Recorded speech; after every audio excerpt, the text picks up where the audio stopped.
everybody, it's Tef, and today's video is going to be about my hair care routine for the days that I wash my hair. And lately I've been getting so many compliments from you guys telling me how beautiful and shiny my hair looks, both straight and curly, so thank you so much. I really appreciate it. And also this video is for you guys who requested a hair care routine video.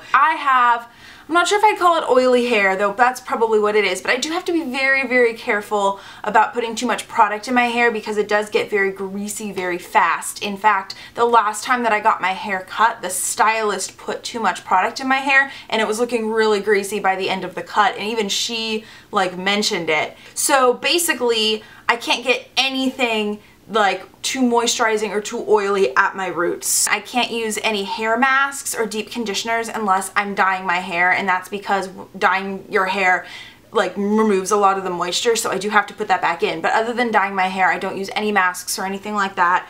And then when I get out of the shower and I'm putting products in my hair, I'll show you what I use in a little bit, but I have to be really, really careful what I use, and I have to make sure it does stay at the bottom of my hair. And then I can only put in one product excluding dry shampoo and hairspray. So I do have to be really careful about my routine. And so let's actually get into my routine and the products that I use. So I get in the shower and I wash my hair, and right now I'm using the Pantene Pro V Color Preserve Shine shampoo and conditioner. And I don't know, it's pretty standard washing your hair in the shower. I do double shampoo because I find that I get a much better clean that way. After I get out of the shower, I start off by towel drying my hair. And I typically put my hair up in a towel while I moisturize my face and do that sort of thing. And then I take the towel down and I brush through my hair, and I know this is bad for my hair, but it's what I do. I'm being honest here. I just use a regular brush. I know that it can break your hair, and this one is really dirty right now, so I'm not going to hold it up for too long. But anyway, I gently brush through my hair, I don't intentionally break my hair off. And then I put it back up in a towel and I go and I get dressed and I kind of let it air dry for 10 to 15 minutes. And then I go back into the bathroom and focus on drying my hair. So when I shot the footage, I used the light Moroccan argan oil as my leave-in product. And to be perfectly honest, I've been using it a little bit off and on, but I've had it sitting around for a while and I'm just kind of trying to use it up. Until very, very recently, I was using the Ecru Acacia Protein BB Cream. And this is out, unfortunately, but I really, really, really love this. I tried a new product this morning. It is the Bumble and Bumble Repair Blow Dry lotion or cream or whatever it's called, and I really like this. Obviously it did not make my hair greasy, which was really awesome, and it also has heat protectant already built into it as this one does. And the reason why that's really awesome is because I can't use heat protectant because it makes my hair greasy. So it's cool that I found a product that I like that has it built in, so chances are I'm going to be repurchasing one of these. And then at that point I blow dry my hair, and my hair dryer's pink and I love it, and it's probably gonna die pretty soon. It's maybe 6 years old now. I got it in my second year of college, so I was 19 and now I'm 25. So it's, yeah, 6 years old. It's a Conair one, and I think Conair Infinity, I don't know, everything's worn off. I've even lost the back thing, which is why I think it's gonna die, because I think it's gonna get too much dust in it and it's gonna explode. Fun story, my last blow dryer died by making this loud noise, and I was in the bathroom in college in the dorms at the time, so there were people all around me, and I turned it off and dropped it into the sink and stepped back, and everyone looked at me, and it was kind of awkward, but I'm just I'm not gonna use that on my hair, and they're yeah, probably a good idea. My whole blow drying process itself is pretty simple. I start out towards the front, and first off I take my brush and use it kind of like a round brush just to make sure my bangs come out okay, and I find that even though I'm gonna flat iron it, I get a much better end result if I do it that way.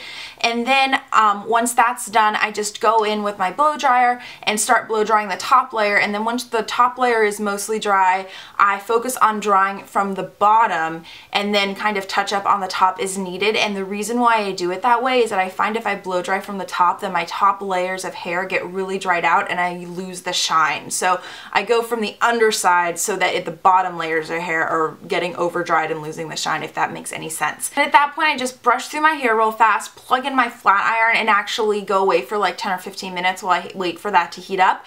It definitely does not need that much time, but I also like to let my hair air dry a little bit just in case I miss something.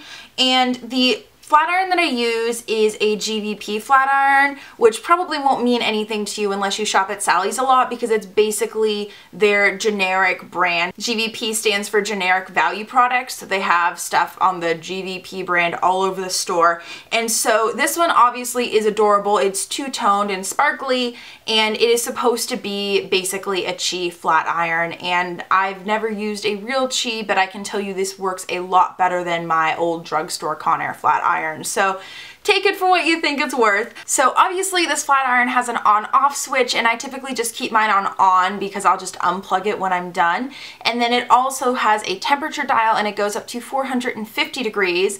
And another thing I do that's not so great for my hair, and maybe I'm not the best example, but I flat iron my hair on 450 degrees when that's supposed to be for like people that have really, really tough hair. But I just find that if I don't flat iron on that setting, then my results don't last all day. I start by sectioning off right at my ears and flat ironing, and then my next section is at my temples, and then I section off kind of where the square of my hairline is.